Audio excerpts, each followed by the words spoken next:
There's a lot of diversity. There are, you could say there are a lot of disaffected people, but they're disaffected in different ways.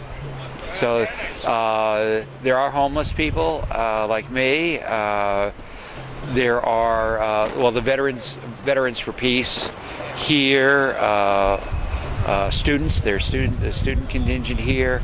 There are spiritually oriented people who view this as a spiritual quest. There are groups of young people that come through. Sometimes they're wearing masks, and we don't know whether they are. Some of those groups identify themselves as anarchists, but the anarchists that will sit down and talk to me without their mask are not happy that these people are doing those sorts of things. Do you ever feel threatened or afraid? Well, let's say I've been homeless for 3 years. A year and a half of that I've been on the street. This is actually a little bit tougher than being on my own, but it is not as tough as, it's not as tough as being in a shelter. I mean, it's an easy thing to point at because it's different. It's just started.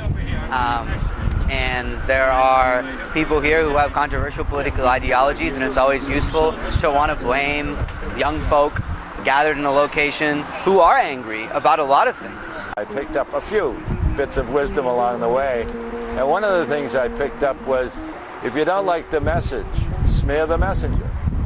How's that happening here? Well, I think that anything that happens either by outside parties or even a plant, there are certain people out to give this movement a bad name. When are you going to leave?